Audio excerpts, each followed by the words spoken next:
Welcome back our YouTube channel global science IQ। I hope आप सभी लोग बहुत ही अच्छे होंगे, बिंदास होंगे और आपकी तैयारी भी बहुत ही बेहतरीन चल रही होगी। तो सबसे पहले हमारे सभी प्यारे प्यारे स्टूडेंट्स को गुड इवनिंग, शुभ संध्या, राधे राधे, जय श्री कृष्णा, जय माता दी।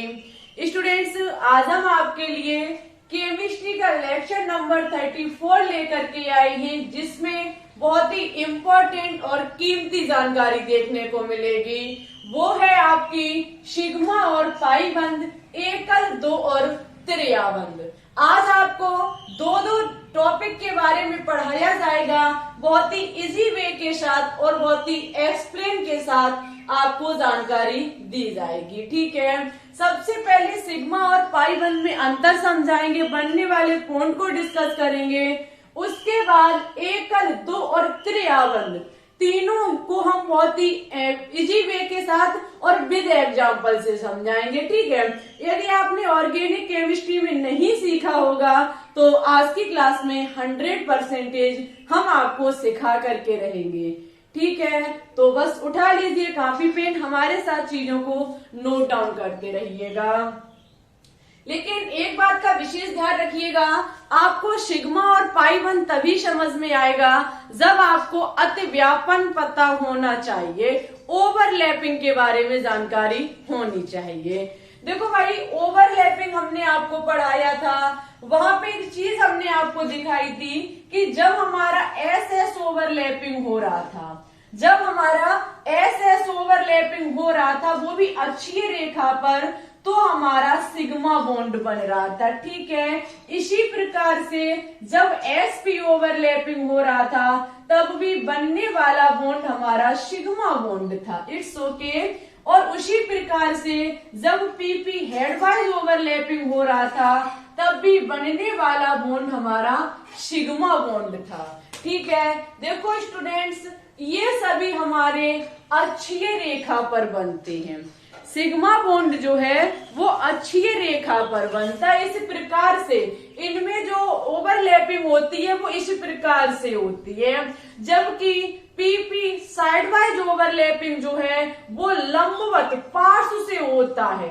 ठीक है, कैसे होता है? पार्श्व से होता है। तो हम यहाँ पे लिखेंगे सिग्मा बंध जो है वो दो परमाणुओं के मध्य, सिग्मा बंध जो है वो दो परमाणुओं के मध्य, दो परमाणुओं के मध्य अक्षीय रेखा पर बनता है। ठीक है, मध्य अक्षीय रेखा पर बनता है, अक्षीय रेखा पर बनता है। ये बहुत इंपॉर्टेंट बात है। इस प्रकार से बनेगा, किस प्रकार से? इस प्रकार से आपस में मिलेंगे। ठीक है, जबकि पाई बंध जो है वो सदैव पार्श्व अतिव्यापन से बनता है, सदैव पार्श्व अतिव्यापन से बनता है। ठीक है, पार्श्व अतिव्यापन से बनता है, अतिव्यापन से बनता है। अच्छा, नेक्स्ट पॉइंट की बात की जाए तो सिग्मा बंध जो होता है वो ज्यादा प्रबल होता है, बहुत ज्यादा मजबूत, प्रबल होता है, स्ट्रोंग होता है। अच्छा, कैसे?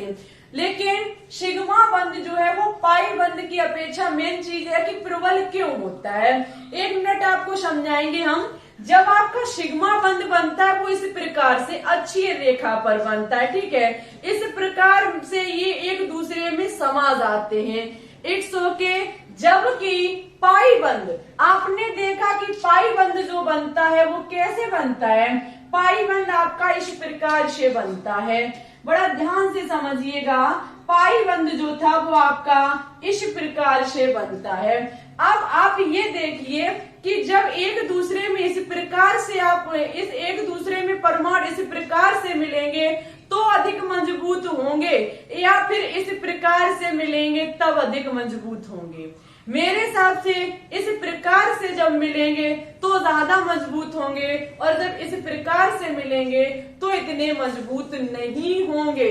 ठीक है, तो सिग्मा बंध जो है, सिग्मा बंध इस प्रकार से जब दो परमाणुओं के बीच अतिव्यापन होता है तब बनता है। तो इसलिए सिग्मा बंध जो है सिग्मा बंध जो है वो प्रबल होता है। ठीक है, सिग्मा बंध प्रबल का मतलब होता है मजबूत। ठीक है, प्रबल का मतलब होता है मजबूत, मजबूत होता है। अच्छा, आगे हम बात करेंगे पाई बंध की। सेकंड नंबर पे हम बात करेंगे पाई बंध की, तो ये दुर्बल होता है। पाई बंध जो होता है वो दुर्बल होता है। ठीक है, पाई बंध दुर्बल होता है।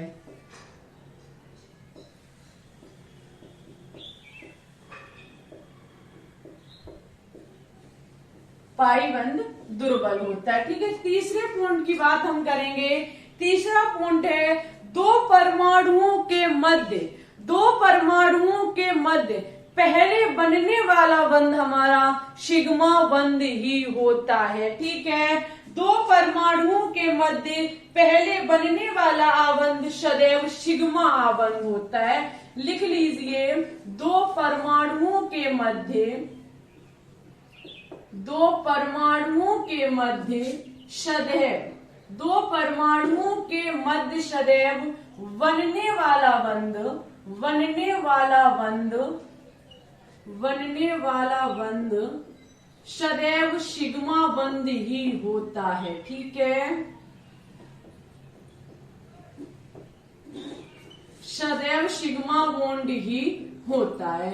यदि कभी भी दो परमाणुओं के बीच ओवरलैपिंग हो रही होगी तो बनने वाला बॉन्ड हमारा सिग्मा बॉन्ड ही होगा। ठीक है, जबकि पाई बॉन्ड की बात की जाए, जबकि पाई बॉन्ड की बात की जाए तो दो परमाणुओं के मध्य सिग्मा बंध, सिग्मा पाई बंध सदैव सिग्मा बंध के पश्चात बनता है। ठीक है, दो परमाणुओं के मध्य, दो परमाणुओं के मध्य, दो परमाणुओं के मध्य पाई बंध, पाई बंध सदैव सिग्मा बंध के पश्चात बनता है। ठीक है, सदैव सिग्मा बॉन्ड या फिर सिग्मा बंध के पश्चात बनता है।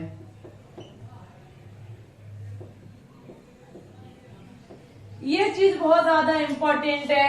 कभी भी आपसे कोई भी क्वेश्चन पूछ सकता है कि पहले सिग्मा बॉन्ड बनता है फिर पाई बॉन्ड बनता है, तो ध्यान रखिएगा पहले सिग्मा बॉन्ड बनता है उसके बाद हमारा पाई बॉन्ड बनता है। अभी हम आपको एकल, दो और त्रिआबंध में बताएंगे कि सिग्मा कहाँ पर होता है और पाई कहाँ पर होता है। ठीक है, अच्छा चौथा पॉइंट हम लिखेंगे, सिग्मा बंध जो है, सिग्मा बंध जो है वो मुक्त घूर्णन से बनता है। सिग्मा बंध मुक्त घूर्णन, घूर्णन से बनता है। ठीक है, घूर्णन से बनता है। और जबकि हम इसमें लिखेंगे ये जो होता है इसमें घूर्णन संभव नहीं है, पाई बंध में घूर्णन संभव नहीं है। इसका मतलब समझते हो, संभव नहीं है। देखो इसका मतलब समझते हैं। आपने देखा अभी कि जो हमारा एसएस ओवरलैपिंग हो रहा था वो इस प्रकार से, it's okay, PP head on overlapping हमारा इस प्रकार से हो रहा था। मेरी बात को समझिए, इस प्रकार से जब हमारा ओवरलैपिंग होगा, देखना जब हमारा ओवरलैपिंग कुछ इस प्रकार से होगा तो ये भी घूर्णन करेगा और ये भी घूर्णन करेगा, आपस में ये मूव कर सकते हैं, मुक्त रूप में होते हैं। लेकिन यदि इस प्रकार से दो परमाणु का अतिव्यापन होगा तो भाई ये कैसे, कभी भी घूर्णन नहीं कर पाएंगे। माना कि इस प्रकार से जब हमारे मिल रहे हैं, दो परमाणु इस प्रकार से अतिव्यापन कर रहे हैं तो ये मूव नहीं कर पाएंगे। ऐसे जब कोई परमाणु मिलेंगे तो ये मूव नहीं कर पाएंगे, और यदि इस प्रकार से इनमें अतिव्यापन होगा तो ये भी मूव कर सकता है, ये भी मूव कर सकता है। ठीक है, इनमें तो जब सिग्मा बंध बनता है तो वहां पे घूर्णन हो सकता है और इसमें घूर्णन संभव नहीं है। ठीक है, अब सिग्मा बंध की बात की जाए तो जब SS overlapping, S P overlapping और PP head on overlapping, PP head on overlapping, PP head on overlapping से बनता है। ठीक है, से बनता है। जबकि बात की जाए पाई बॉन्ड की, तो ये जो होता है वो हमारा पीपी साइड वाइज ओवरलैपिंग से बनता है। ठीक है, साइड वाइज ओवरलैपिंग से बनता है।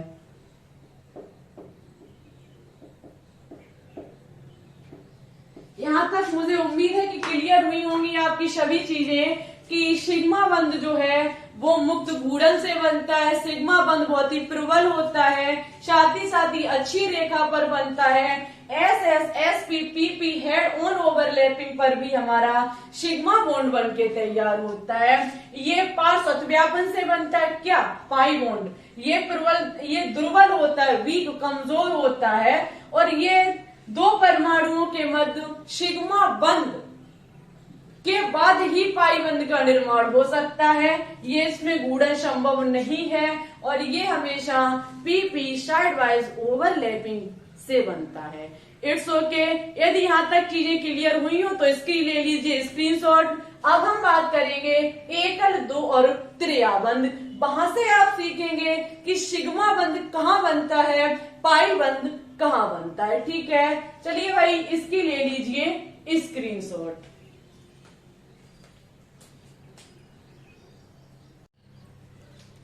चलिए तो अब हम बात करेंगे एकल, दो और त्रिया बंध पे। ठीक है, सबसे पहले हम हेडिंग लगाएंगे एकल आबंध।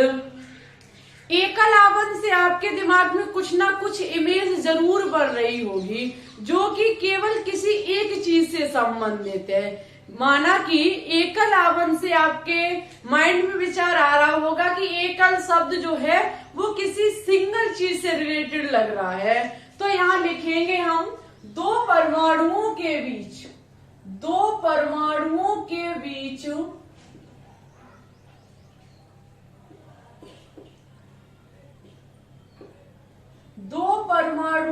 बीच जब एक आबंध होता है, दो परमाणुओं के बीच या मध्य केवल एक आबंध होता है, केवल एक आबंध होता है, तो उसे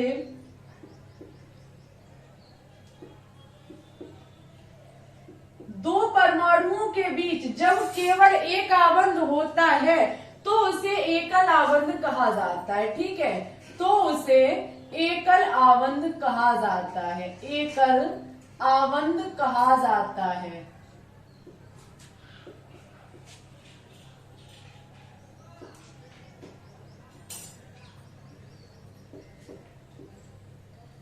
देखो, जब दो परमाणुओं के बीच, जब कोई दो परमाणु जिनके बीच ओनली एक बंध होगा, एक बॉन्ड होगा, तो उसे कहा जाएगा एकल आबंध। ठीक है, और इससे बनने वाला बॉन्ड हमारा सिग्मा बॉन्ड होगा। कहने का मतलब है कि सभी एकल आबंध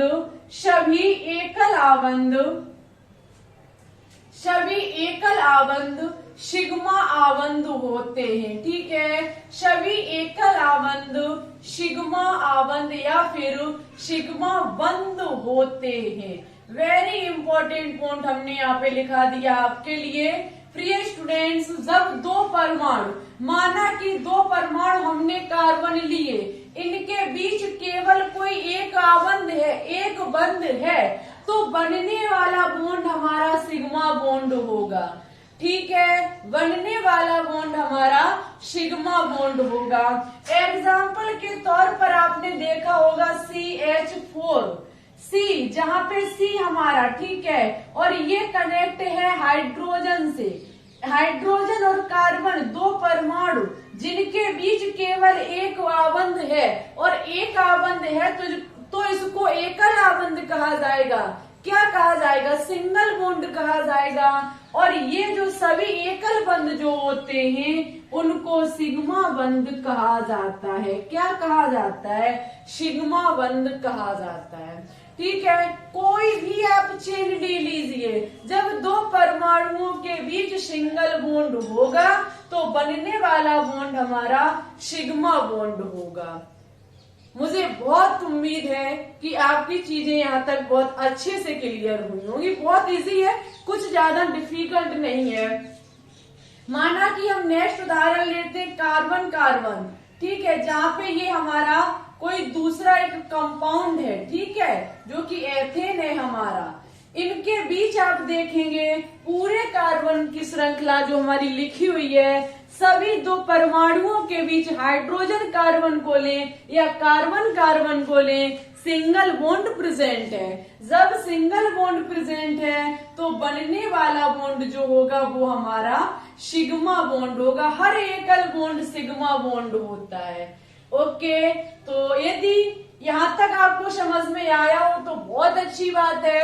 और यदि थोड़ा भी आपको कहीं भी डाउट हो तो भाई कमेंट बॉक्स में कमेंट छोड़िए या फिर वीडियो को फिर से देखिए, ठीक है। एक ही काम हो सकता है, देखो आपको यदि चीजें समझ में ना आया करें तो सबसे अच्छी चीज हम आपको बता दें, आप वीडियो को कम से कम 2 से 3 बार देखें। आप 100% उस चीज को पकड़ लेंगे जो आपके दिमाग से कम 2 फुट ऊपर से निकल रही है, यदि आप वीडियो को कम से कम 2 से 3 बार देख लेंगे तो, ठीक है।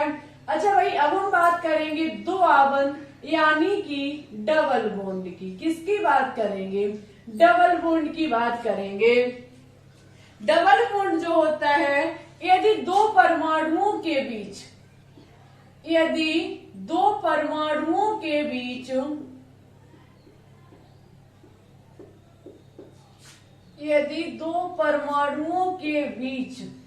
फिर मध्य, यदि दो परमाणुओं के बीच या मध्य क्या होता है, दो आबंध बनते हैं। कितने आबंध? 2 आबंध के बीच 2 आबंध बनते हैं, ठीक है।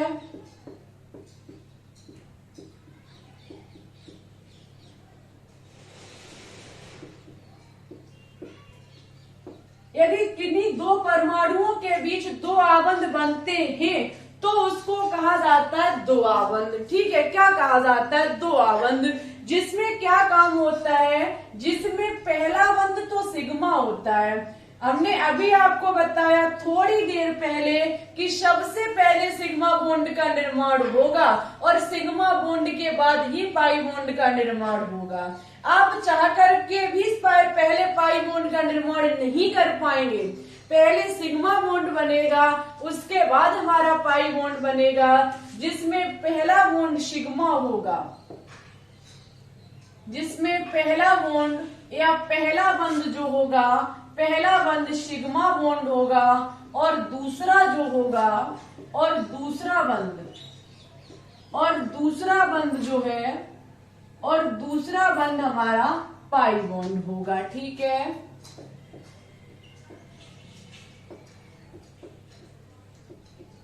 पाई बॉन्ड होगा। सबसे मेन चीज, एक एग्जांपल हम लेंगे। आपको पता है कोई 2 परमाणु, माना कि कार्बन कार्बन हमने 2 परमाणु ले लिए, इनके बीच कौन सा बॉन्ड है? डबल बॉन्ड है, लेकिन अभी ये चीज हमारी अनकंप्लीट है। अच्छा, कैसे है? तो वही बात, कार्बन 4 वैलेंसी को रखता है, 4 बंध का निर्माण करता है। इस प्रकार से हमारा ये कंप्लीट होगा जा करके। यदि इनके बीच ये डबल बॉन्ड है, इसके बीच डबल बॉन्ड है, तो इसमें पहला सिग्मा होगा और दूसरा क्या होगा? पाई बॉन्ड होगा, ठीक है। यहाँ हम हाइड्रोजन को कनेक्ट कर देते हैं तो ये सिंगल बॉन्ड है, तो ये हमारा पाई बॉन्ड होगा, ठीक है। कार्बन कार्बन के बीच डबल बॉन्ड, कार्बन हाइड्रोजन के बीच कभी डबल बॉन्ड नहीं हो सकता। हाँ, कार्बन ऑक्सीजन के बीच डबल बॉन्ड हो सकता है, तो यहाँ पे पहला सिग्मा होगा, दूसरा पाई होगा। कहीं भी भाई आपको डबल बॉन्ड दिख जाए तो उसमें एक सिग्मा होगा और एक पाई बॉन्ड होगा, ठीक है। यहाँ तक चीजें क्लियर हुई हो तो भाई तीसरी हेडिंग लगा लीजिए, त्रिआबंध। तीसरी हेडिंग हम लगाएंगे त्रिआबंध। देखो, अधिकतम एग्जाम में श्रृंखला दी जाती है, कोई अच्छी खासी श्रृंखला दे दी जाएगी और पूछा जाएगा कि निकाल के दिखाइए सिग्मा पाई बॉन्ड की संख्या। तो मेन चीज, पहले चेन को तोड़ना आना चाहिए। जब तक तोड़ना नहीं आएगा तब तक बनाना भी नहीं आएगा।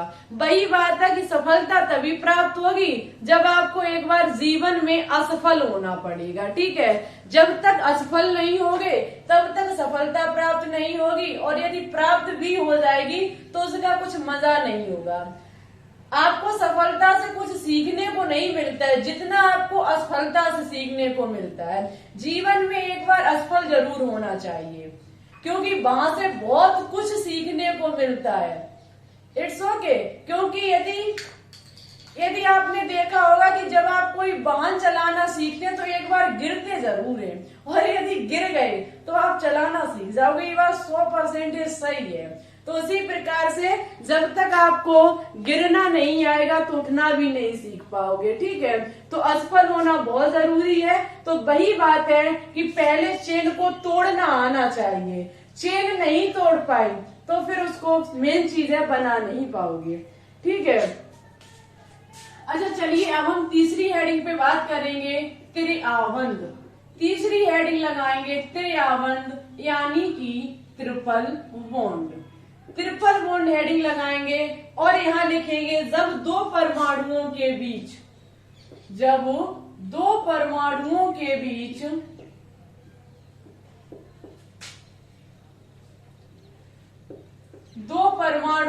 बीच तीन आबंध होते हैं। कितने भाई? 3। जब दो परमाणुओं के बीच 3 आबंध होते हैं, 3 आबंध होते हैं तो बनने वाला बॉन्ड जो होता है वो हमारा, तो बनने वाला बॉन्ड लिख लीजिएगा त्रिआबंध होता है। ठीक है, इसमें देखो क्या होता है, पहला बॉन्ड, इसमें जो पहला बंध होता है, पहला बॉन्ड जो होता है, पहला बंध हमारा सिग्मा बॉन्ड होगा। जबकि दूसरा और तीसरा, जबकि शेष दूसरा और तीसरा, जबकि दूसरा और तीसरा हमारा ऐसे नहीं, दो परमाणुओं के बीच 3 आबंध होते हैं तो उसे हम त्रिआबंध कहते हैं। पहला बंध सिग्मा बॉन्ड, जबकि शेष बंध हमारे पाई बंध होते हैं। शेष बंध हमारे पाई बंध या फिर पाई बॉन्ड होते हैं। ठीक है, पाई बॉन्ड होते हैं। अच्छा जरा एग्जाम्पल को लेंगे। एग्जाम्पल कैसे होगा, तो कोई भी एग्जाम्पल, कार्बन कार्बन के बीच ट्रिपल बॉन्ड है, कार्बन कार्बन के बीच ट्रिपल बॉन्ड है और आपको पता है वैलेंसी 4 रखता है, तो भाई मुझे हाइड्रोजन को कनेक्ट करना होगा। इसमें 3 ट्रिपल बॉन्ड है। ट्रिपल बॉन्ड होने पर पहला सिग्मा होगा, शेष बचे 2 हमारे पाई बॉन्ड होंगे। यहाँ भी सिग्मा होगा, यहाँ भी सिग्मा होगा, क्योंकि हमारा सिंगल बॉन्ड है। ठीक है, तो ये चीज याद रखिएगा, त्रिआबंध होने पर 1 सिग्मा 2 पाई और सिंगल बॉन्ड। एक छोटी सी नोट लिख लीजिए, इसमें हम पूरा चीज कंप्लीट करा देंगे। यदि सिंगल बॉन्ड है तो हमारा 1 सिग्मा होगा, डबल बॉन्ड है तो 1 सिग्मा 1 पाई बॉन्ड होगा, और यदि ट्रिपल बॉन्ड है तो 1 सिग्मा और 2 पाई बॉन्ड होंगे। बस ये सारी चीज छोटी सी चीज में हमने कंप्लीट करा दी। ठीक है, यहाँ तक आपको कितना समझ में आया, कितना नहीं आया, जरा कमेंट बॉक्स में कमेंट करके बताइएगा।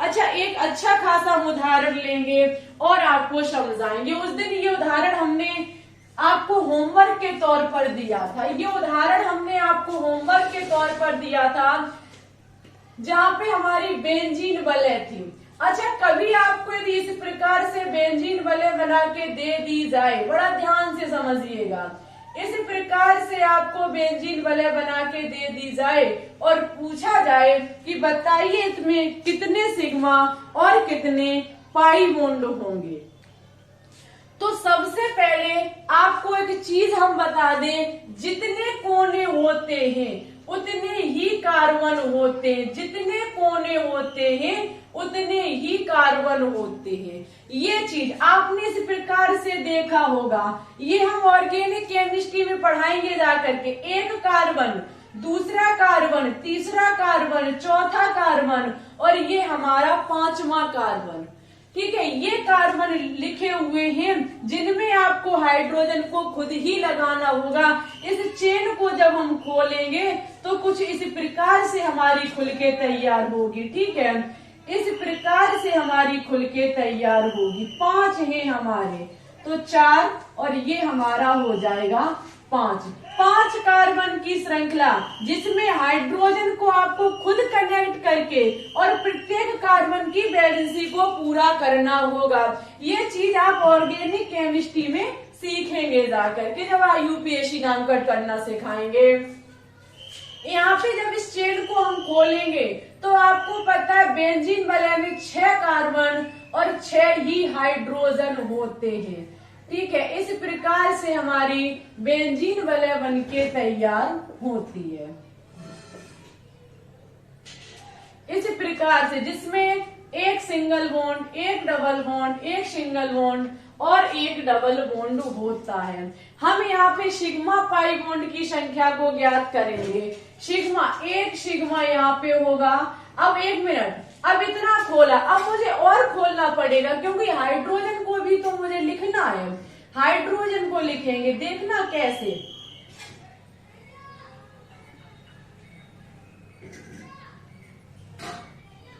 इस प्रकार से, ठीक है, एक डबल बॉन्ड, एक सिंगल बॉन्ड, एक डबल बॉन्ड, एक सिंगल बॉन्ड। अब प्रत्येक से क्या कनेक्ट है? हाइड्रोजन। प्रत्येक से हमारी हाइड्रोजन कनेक्ट है। प्रत्येक कार्बन से हाइड्रोजन सिंगल बॉन्ड के माध्यम से कनेक्ट है। इस प्रकार से है। अब जहां जहां सिंगल बॉन्ड होगा, जहां जहां सिंगल बॉन्ड होगा वहां क्या होगा? वहां हमारा पाई, वो सिग्मा बॉन्ड होगा। वहां हमारा कौन सा बॉन्ड होगा? वहां हमारा सिग्मा बॉन्ड होगा। सभी पाई बॉन्ड पर हम, वो सभी एकल बंध पर हमारा सिग्मा लग जाएगा। यहाँ डबल बॉन्ड है तो एक सिग्मा, एक पाई बॉन्ड, एक पाई बॉन्ड, एक सिग्मा, एक सिग्मा, एक पाई बॉन्ड। हम यहाँ पे काउंट करेंगे कितने सिग्मा और कितने पाई बॉन्ड है। तो 1 2 3 4 5 6 7 8 9 10 11 12 13। जो सिग्मा की संख्या है वो कितनी है? 13 है, जबकि इसमें 3 पाई बॉन्ड है। कितने बॉन्ड है? 3 पाई बॉन्ड। यदि आप इस प्रकार से रिंग को खोलना सीख गए तो आप वही सिग्मा पाई बॉन्ड को निकालना सीख जाएंगे। काम कुछ नहीं करना है, कार्बन की चारों बैलेंसी को पूर्ण करना है। देखना, ये रहा कार्बन, इसकी बैलेंसी 1 2 3 4। ठीक है, 1 2 नहीं, यहाँ गलत हो रहा है कुछ, इधर से करेंगे 1 2 3 4। हाँ ठीक है, 1 2 3 4, 1 2 3 4। ठीक है, प्रत्येक कार्बन की आप यहाँ पे काउंट करेंगे तो कितनी बैलेंसी निकल के आएगी? 4 ही निकल के आएगी। यहाँ मैंने गलत कर दिया था, ये हाइड्रोजन स्टारा, ठीक तो है भाई। ठीक है, अब ठीक है। अब यहाँ पे हमारी ठीक है, कुछ गड़बड़ तो नहीं है? एक बार ध्यान से देख लीजिए। यहाँ पे अब सिग्मा की संख्या को काउंट करेंगे, कितने बचे हुए हैं? 1 2 3 4 5 6 7 8 9 10 11 12 13।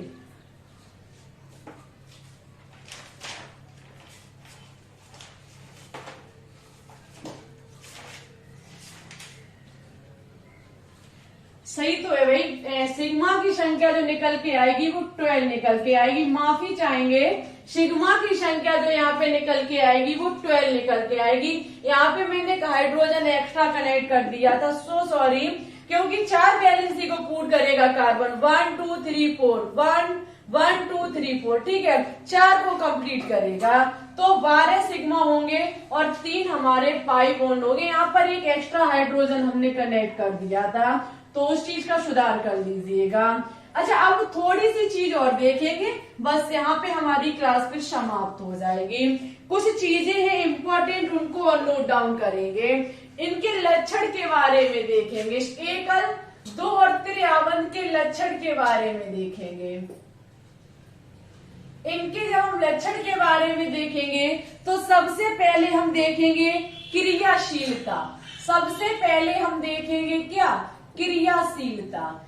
यदि देखो क्रियाशीलता की बात की जाए, क्रियाशीलता की बात की जाए तो देखो सिंगल बॉन्ड की कम होती है सबसे ज्यादा जो क्रियाशीलता होती है वो ट्रिपल बॉन्ड की होती है। ठीक है, जब कार्बन कार्बन के बीच सिंगल बॉन्ड है तो उसकी क्रियाशीलता कम होगी। सबसे अधिक क्रियाशीलता जो होती है वो ट्रिपल बॉन्ड की होती है। आप समझ सकते हैं, क्रियाशीलता का मतलब है जितनी जल्दी बॉन्ड टूटे, जितनी जल्दी बॉन्ड टूटेगा उतनी जल्दी रिएक्शन होगी, क्रिया होगी। यहाँ एकल बंध इतनी जल्दी नहीं टूटेगा। किससे टूटेगा? ट्रिपल बॉन्ड टूट जाएगा डबल बॉन्ड से, डबल बॉन्ड फिर टूट जाएगा सिंगल बॉन्ड में। ठीक है, तो क्रियाशीलता सबसे ज्यादा जो होती है वो ट्रिपल बॉन्ड की होती है। यदि बंध ऊर्जा की बात की जाए, यदि बात की जाए बंध ऊर्जा की, बंध ऊर्जा की बात की जाए तो बंध ऊर्जा भी सबसे अधिक जो होती है वो ट्रिपल बॉन्ड की होती है। ठीक है, बंध ऊर्जा सबसे अधिक ट्रिपल बॉन्ड की होती है। जबकि बंध लंबाई की बात की जाए, यदि बंध लंबाई की बात की जाए तो सबसे अधिक हमारी बंध लंबाई सिंगल बॉन्ड की, फिर डबल बॉन्ड, और सबसे कम होती है ट्रिपल बॉन्ड की। ठीक है, ये हमारे कुछ लक्षण एग्जाम में क्वेश्चंस भी पूछे जाते हैं। बंध ऊर्जा सबसे अधिक ट्रिपल बॉन्ड की होती है, क्रियाशीलता भी होती है, लेकिन बंध लंबाई सिंगल बॉन्ड की होती है। ठीक है, अच्छा अब हम क्या काम करेंगे, यहाँ तक यदि आपकी चीजें क्लियर हुई हो तो एक क्वेश्चन का जवाब कमेंट बॉक्स में दीजिएगा। एक क्वेश्चन का जवाब कमेंट बॉक्स में दीजिएगा। क्वेश्चन है हमारा CH3 single bond CH2, single bond CH2, single bond CH2, single bond CH3 में कितने सिग्मा और कितने पाई बॉन्ड है, कितने सिग्मा और कितने पाई बॉन्ड है, आपको हमारे कमेंट बॉक्स में कमेंट करके बताना होगा। ठीक है, नेक्स्ट क्लास में आपको संकरण के बारे में जानकारी दी जाएगी और इसके बाद हमारा चैप्टर लगभग 2 क्लासेस में कंप्लीट हो जाएगा। ठीक है, उपसय संयोजक यौगिक पढ़ाएंगे और यहीं पे हमारा चैप्टर कंप्लीट हो जाएगा। उसके बाद हम कोई अच्छा सा क्लास 12th का चैप्टर उठाएंगे। ठीक है, और ऑर्गेनिक केमिस्ट्री की क्लास हम मॉर्निंग अपलोड कर चुके हैं, नहीं देखी है तो भाई प्ले लिस्ट में जाकर के देख लीजिए, और नहीं तो आपको वीडियो वाले ऑप्शन में मिल जाएगी। लेकिन सपोर्ट कीजिए भाई, नहीं देखते हो आप लोग तो हम वीडियो डालनी बंद कर देंगे। ठीक है, यदि आप इस प्रकार से ऑर्गेनिक केमिस्ट्री की क्लास को देखेंगे तो हम नहीं डालेंगे। यदि आप मन से लगन के साथ तैयारी करेंगे तो कंटिन्यू क्लासेस मिलती रहेंगी। रोजाना शाम 3 बजे लाइव आना ना भूलें। आज की क्लास कैसी लगी कमेंट करके बताइएगा। अच्छी लगे तो प्लीज इसे लाइक करें, दोस्तों के साथ शेयर करें। चैनल पे अभी न्यू है तो चैनल को सब्सक्राइब करके बेल आइकन को दबा के ऑल पर क्लिक कर लें। और 200 क्वेश्चंस की हमने पीडीएफ टेलीग्राम पर शेयर कर दी है, तो प्लीज उसे ज्वाइन कर लें और 200 क्वेश्चंस का एंजॉय उठाइए। ठीक है, 200 क्वेश्चंस हमने आज पीडीएफ सेंड कर दी है टेलीग्राम पर, तो हमारे टेलीग्राम चैनल को ज्वाइन कर लीजिए। लिंक डिस्क्रिप्शन में डली हुई है, नाम है जिसका global science IQ। It's okay, चलिए तो हम चलते हैं। अपना ख्याल रखिए, लगातार कंटिन्यू मेहनत और लगन के साथ तैयारी करते रहिए। Thanks for watching this video. जय हिंद, जय भारत, ऑल द बेस्ट।